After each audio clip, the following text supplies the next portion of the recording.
محل الحقوق بدل تدفع عنه حكم كيسي آيسي ما تقعدش بمعنى يقع بمعنى كل من ما كشيرية واحد كتب وبين كل حاجة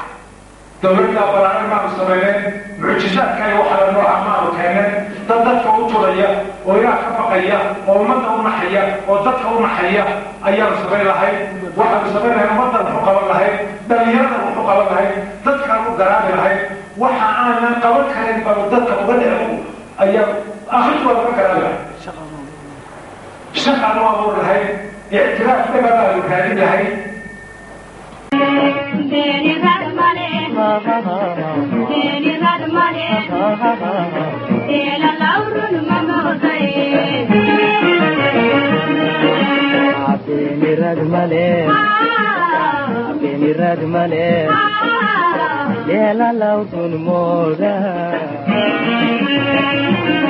الشعب غير وتسكت شو وعد والبا يبغى يحكم الدنيا أنا قال وحن لنا ولي وقت ير أو حددن بينهم طلعت كم واحد اللي هو بدلي كرا مركز أو قدام بيسوا دور شحرة أو حلالة أو بعدت كنت سفيفتين أو مدحونه ونطر تمايو فرعوا كشيء عد كان ICC دور كي هو عد كسي بدن أي الدور كان يدي كباهنا هو سجيا حق مياه هاي عدة عاوة هاي إلى ميس كسرتو قلاتو لأنك عندك عريسين ما هي للذي هونكم هداو برنتين وعدة مش سارتين أي هذين ميس كسرتو قلاتو ليلة هدو وحي أردين دي بني وارد دورنا حق دكتان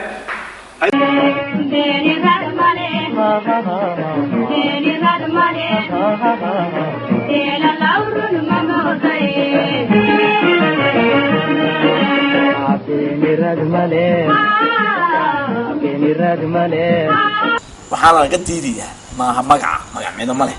waxa la diidiyaa war aan wada tashamo warqadda noo soo qoray riyaale aniga siinayo markuu yaa wada tashamo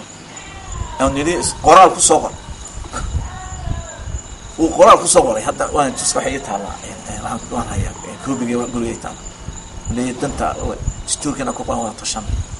wada tashiga la diiday wada waxa ka soo dhaxaya war dadkan wadanka xukuma xay ka soo galay بس بعدين كنت دورنا 6 سنوات جوتي وين اريو marka aad cid la xisaabtamayso caawa waxa doonaysay dooda inay ku jirto la xisaabta maxaad qabateen maxaad doo qabanaysaa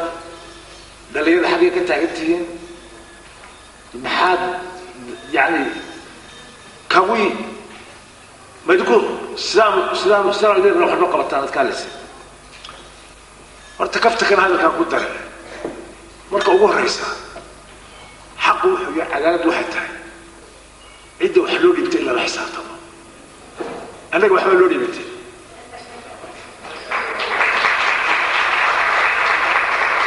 يعني واحد وجه إذا ما كلمة حلول يبتئ meel kasta xabada maanta qori ku jirta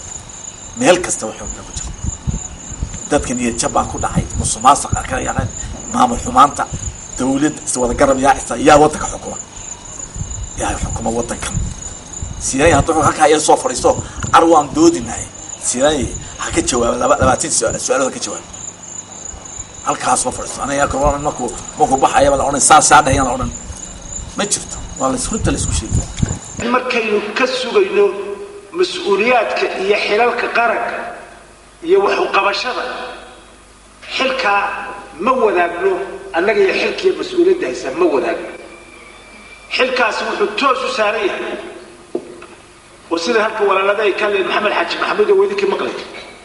ay ka wada hadlayeen iyo muuse iyo cid walba haddii aanu qabanno saasaan yeeli walkii taas hay dambayso laakiin imanka haddii aanu ilaha haweenkii iyo dhalinyarada wax codeeyo ugu badnaa codeeyeen u badnaa horta ciddan wuxuu dhiibay waxaan u sheegaynaa wixii aanu halkan maalinta hore jaraa'idka ugu dhiibnay aanu waxaasaa qarankan ka xun inay ka jawaabaan oo ay yidhahaan waxaana waanu qabnaa oo waa hagaajinaynaa waxaana waa diidnay eed cad baanu u soo jeedinay oo qoran oo 16 haddaanu been sheegayno halkaan soo dhigeen magac bay ku wareegaya ilaa maanta golaha isku magacaabay kan war waxaanu idinka socon maayaan waxaa idinka soconaya eedan ka jawaabo waxaad tidhaahaan waxaa ma qabno tuug baa taw lacagtii ummaddaad haddaanu kugu nidhi ka jawaabtee annagaa soo caddaynayna iyadoo tafaasiilla qoraal leh waxaanu kugu nidhi golayaashii baad kufsatay iyo sharciyaddii waddankaad baabiisay maxkamadii ma jirto jaraa'idkii baad caburisay weeyaan waarka nooga jawaab waxaad tidhaahaa maan caburin xaq anagu wuxuu yeelaya marka aan wax noo dhiibtaan yaanu xil qabanno ayaa runtii nala xisaabtami karaa xaggee dhigteen sidee tidhaahdeen waanu idin dooranay waxbaanu idiin dhibnay meel baanu idin dhignay ummaddaanu zimaamka idiin dhibnay maalintaas horta annaga xisaabta noogu horreeya noogu imanaya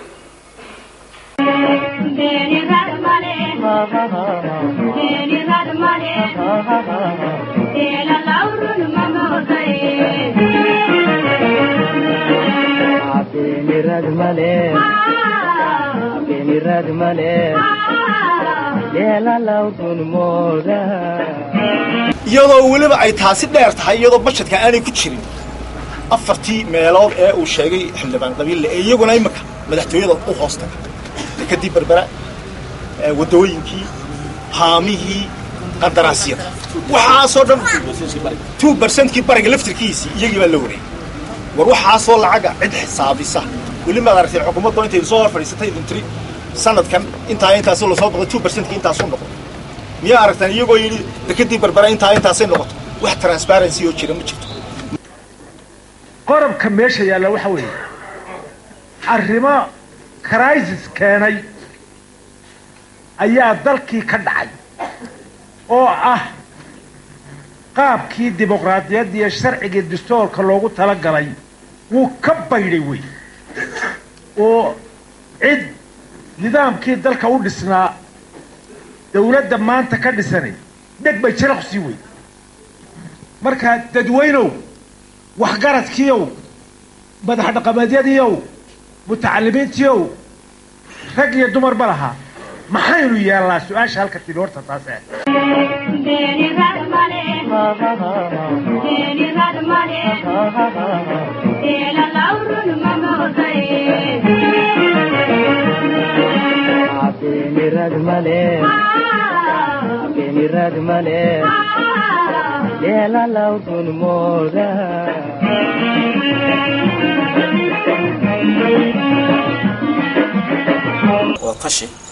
وطشي واحنا وكل فاح وي ودكان runta inii sheegay waddanka aqalad ku jira madaxweynahan dooranay ama waxaan qabaa inaan madaxweynaha dalkan si buuxda uga talin waa isxamataan runta laakiin inii sheegay yalla waxa weeye awoodi dad bay gacanta u gashay talada shaqo ku leh lacagtii dalka oo dhan madaxtooyada la geeyay laaluush baa lagu bixiyaa inaan ummaddu fikirin aan hadlo haddaan maanta la qaban oon laga hortagino si salima aan loo qaban oon loo wada tashano waa maxay naga qadan la odhana waxay naga tegaysaa fidmay naga tegaysaa haddii cid la xidhxidhayo tuugta ku xeeran baartoo baahan maaha golaha nimankan goluhu way hadleen warqadoodiina waan hayaayo qodob qura oo deelqaafa waxay yihiin inaanay urur siyaasadeed ahayn inaanay wax xumaana u jeedin inay wada tashigan anigu waaban ku yidhaa war adeerow noo taallo ragga loo hamiye digley waxa weeye xasan goore iyo ibraahim dhegoweyno laba mujaahid haddii xaqdarro lagu xidhana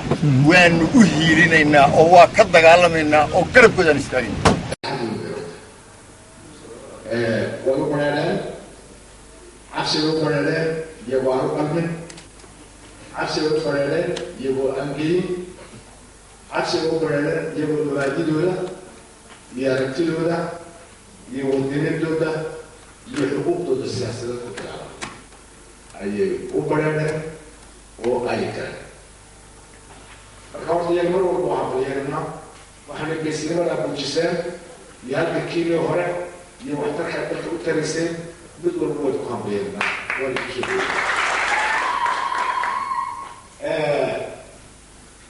walaalada halkaan wada fadhina imika markii ay ururka qaran ku dhawaaqeen intaan aan xabsiga loo taxaabinba hore anagu xisbi ahaan waan wada hadlay shaksi ahaan waa yimaadeen waan wada hadlay waxba sheekadii kaga kulmay laakiin mar walba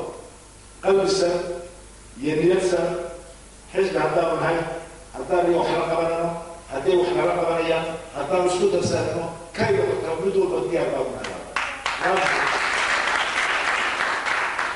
maantana halkii baan taagan haddaan wax wada qabsanano haddaan meel wada gelino haddaan muxuu ahay haddaan isbaanshaq oo wada qabsanaya nahay haddaan taakalo wada gelino haddaan meel isu wada galano intaba markana diyaar qalbi furan iyo niyad furan ayaa maanta kusoo guuleeyay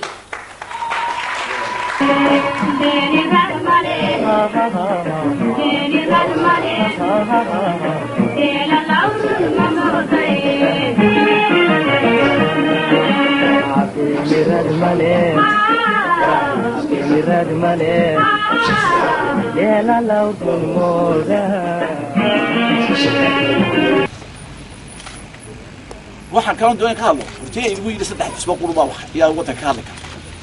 qof kasta oo reer Somaliland xaq buu u leeyahay stoorkaas inay isku yimaadaan dadka dalka ay ka hadlaan odayaasha madasha la baxday yaa yidhi kama hadli kartaan xaq buu qof kasta stoorkeenu ka digteed lama waxa weeye qof waa shacab Soomaaliyeed isku teegana urubay samaysan kana way isku teegana bal madaxweynaha waxa weydiisaan intuu tagay ilaa burco leh mudaarad iliga burcay anaguna waxaan war mudaarad ka daay wadka ma qaban kare wada tashi iyo toosin baanu noo wada tashigii iyo toosintii qodobada waanu sheegay inaynu ka wada hadalnay hay'ado wada tashigii ayna ka tagin dawladdu toosintana ayna ka tagin ayaa toosinta waxa kamid ah war haddii annagoo kaliya aan ku filan lahay dadweynuhu idin labaanu maciinsaneen inaanu talooyinkan idin soo dhex dhigno xaqiiqdu waxa weeye dimuqraadiyaddii waanu jecel lahay in dastuurkii aanu dhiganay lagu dhaqmo in sharciyaddii dalka lagu soo dabaalo waanu u taag weynay qodobkaanu leenahay waa kaa annagoo quri ma ogina idinka laftigiinuna waa ogtiin oo ka warqabtaan in sharciyaddii dalka laga tallaabsaday waxaanu doonaa in idinka soo baxdo oo idinkoo dadweyne idinka soo baxdo oo shirweyne ka soo baxdo in dalka lagu soo dabaalay qasab noqoto in sharciyaddii lagu soo dabaalo in dastuurkii lagu dhaqmo in ay shaqeeyaan annagu taanu doonaynaa taa weyn annagu meesha wax la dhadhawaa nooma muuqato runtii ama sharciyaddii ha lagu soo noqdo oo dastuurkii ha lagu soo dabaalo waa kuwa muxuu ahay la wada eryanaya cid walba waxaanu leenahay ha loo caddeeyo oo shirkan ha ka soo baxdo go-aan la leeyahay ina riyaalo ama meesha ka dhaqaaqa ama dastuurka ku soo noqo maanta ma jiro cadaalad darrada maanta halka gaadhay intaasaan jiro intaasaan buug ka akhriyay intaasaan dawlad soo arko weli cadaalad darra iyo qabyaaladda maanta halka ka socota adduunka la meel ka dhacda ma jiro warma waxaa aragtay ilaah baan ku dhaaray guddoomiyii qandaraaska iyo kii qandaraaska bixinayay iyo kii qaaday oo isku reer ma arag ilaah balalka intaan caawa ka afdayso jirin waynu bulshada markii doorashada joogtay dadana kaameen awal intaan caawa ka joogtay gabadha waxay galay gacankaas maanta afbaynu ku wada hadlaynaa niyadbaynu ku wada hadlaynaa midnima aad iyo aad looga hadlay inay dacadina noqoto aad iyo aad looga wada hadlay walaalkan kaboose waxaa laydiga codsaday kaboose anagu waa kaa yeelo markiisii horeba wuxuu ahaa xaaladda dalku uu marayo marka dhinac walba laga eego in loo soo bandhigo waxgaradka dalka madax dhaqamadiiyo salaadiintu ka mid yihiin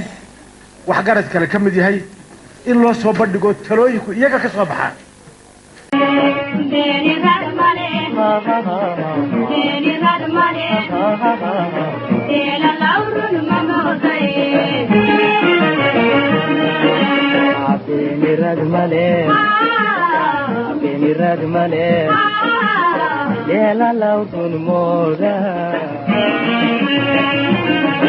haddii kale wax ka soconayaa ma jiraan